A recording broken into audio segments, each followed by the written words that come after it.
ಬರೀ ರೇಷನ್ ಅಕ್ಕಿನ ಬಳಸ್ಕೊಂಡು ಒಂದು ಸೂಪರ್ ಆಗಿರುವಂತಹ ಹೆಲ್ದಿ ಬ್ರೇಕ್ಫಾಸ್ಟ್ ರೆಸಿಪಿ ಮಾಡೋಣ ಬನ್ನಿ. ಇಲ್ಲಿ ನಾನು ಒಂದು 2 ಕಪ್ ಆಗುವಷ್ಟು ರೇಷನ್ ಅಕ್ಕಿ ತೊಗೊಂಡಿದ್ದೀನಿ. ಸೊ ಮೊದಲೇ ಕ್ಲೀನ್ ಮಾಡಿ ಇಟ್ಕೊಂಡಿನಿ. ಒಂದು 2 ಗ್ಲಾಸ್ ಇರ್ಬೋದು ಇದು, ಅಂದರೆ ಒಂದು 2 ಕಪ್ ತೊಗೊಂಡಿದ್ದೀನಿ.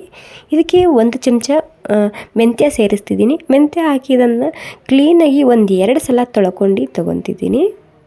ತುಂಬಾ ಹೆಲ್ದಿಯಾಗಿರುತ್ತೆ, ತುಂಬಾ ರುಚಿಯಾಗಿರುತ್ತೆ. ಟ್ರೈ ಮಾಡಿ ನೋಡಿ ಒಂದು ಸಲ. ಇವಾಗ ನೋಡಿ ಅಕ್ಕಿ ನಾನು ತೊಳ್ಕೊಂಡಿದ್ದೀನಿ ಮತ್ತು ನೀರು ಹಾಕಿ ಇದಕ್ಕೆ ಒಂದು 5ರಿಂದ 6 ಗಂಟೆ ನೆನೆಸ್ಕೊಂಡು ತೊಗೋಬೇಕು. ನೀವು ಬೆಳಗಿನ ಬ್ರೇಕ್ಫಾಸ್ಟ್ಗೆ ಮಾಡೋದಾದರೆ ರಾತ್ರಿನೇ ನೆನೆಸ್ಕೊಂಡು ಮುಂಜಾನೆ ಮಾಡ್ಬೋದು. ಇದಕ್ಕೆ ಒಂದು 5 ಗಂಟೆ ಆಗಿದೆ. ಇವಾಗ 5 ಗಂಟೆ ಆದಮೇಲೆ ನಾನಿಲ್ಲಿ ಈ ಅಕ್ಕಿನ ಮಿಕ್ಸಿ ಜಾರಿಗೆ ಸೇರಿಸ್ತಿದ್ದೀನಿ. ಓಕೆ ನೋಡಿ, ಸ್ವಲ್ಪ ನೀರು ಹಾಕ್ಕೊಂಡು ಸ್ಮೂತಾಗಿ ಇದನ್ನು ರುಬ್ಕೊಂಡು ತೊಗೋಬೇಕು. ಸೊ ಮೊದಲಿಗೆ ಸ್ವಲ್ಪ ನೀರು ಹಾಕ್ಕೊಳ್ಳಿ, ಬೇಕಿದ್ರೆ ಮತ್ತೆ ಹಾಕೋಬೋದು. ಸ್ವಲ್ಪ ನೀರು ಹಾಕೋದ್ರಿಂದ ಸ್ಮೂತಾಗಿ ರುಬ್ಬೋದಕ್ಕೆ ತುಂಬ ಹೆಲ್ಪ್ ಆಗುತ್ತೆ. ಎಲ್ಲನೂ ಇದೇ ರೀತಿ ಮಿಕ್ಸಿಯಲ್ಲಿ ಸ್ಮೂತಾಗಿ ರುಬ್ಕೊಂಡು ತೊಗೋಬೇಕು. ಓಕೆ ನೋಡಿ, ಇವಾಗ ಟೋಟಲಾಗಿ ನಾನು ಎಲ್ಲನೂ ಹಿಟ್ಟು ರುಬ್ಕೊಂಡಾಗಿದೆ. ಇವಾಗ ಇಲ್ಲಿ ನಾನು 1 ಕಪ್ ಆಗುವಷ್ಟು ಹಸಿ ತೆಂಗಿನಕಾಯಿ ತೊಗೊಂಡಿದ್ದೀನಿ. ಅಂದರೆ 2 ಕಪ್ ಅಕ್ಕಿಗೆ 1 ಕಪ್ ಆಗುವಷ್ಟು ನೀವಿಲ್ಲಿ ಹಸಿ ತೆಂಗಿನಕಾಯಿನ ತೊಗೋಬೇಕಾಗುತ್ತೆ.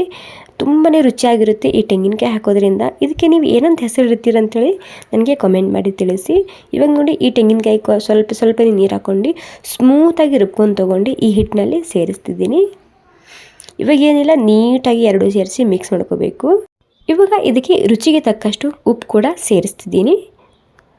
ಉಪ್ಪು ಹಾಕ್ಕೊಂಡು ಇನ್ನೊಂದು ಸಲ ಇದಕ್ಕೆ ಮಿಕ್ಸ್ ಮಾಡ್ಕೊತಿದ್ದೀನಿ.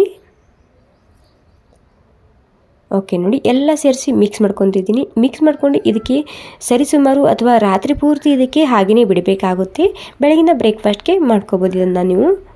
ಇದಕ್ಕೆ ನಾವು ಇನ್ನೂ ಸೋಡಾ ಏನೂ ಹಾಕೋದು ಬೇಕಾಗಿಲ್ಲ. ಈ ರೀತಿ ಪ್ಯಾಕ್ ಮಾಡಿ ಬಿಸಿಯಾಗಿರುವಂತಹ ಜಾಗಕ್ಕೆ ಓವರ್ನೈಟ್ ಹಾಗೆಯೇ ಬಿಡಬೇಕಾಗುತ್ತೆ ಇಲ್ಲಿ.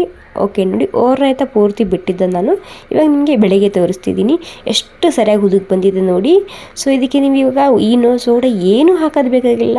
ಸೊ ಮೊಸರು ಕೂಡ ಹಾಕೋದು ಬೇಕಾಗಿಲ್ಲ. ತುಂಬಾ ಸರಿಯಾಗಿ ಬರುತ್ತೆ ಈ ರೆಸಿಪಿ. ಒಂದು ಸಲ ಸ್ಲೋಲಿಯಾಗಿ ಇದನ್ನು ಮಿಕ್ಸ್ ಮಾಡ್ಕೊಂಡು ತಗೋಬೇಕು.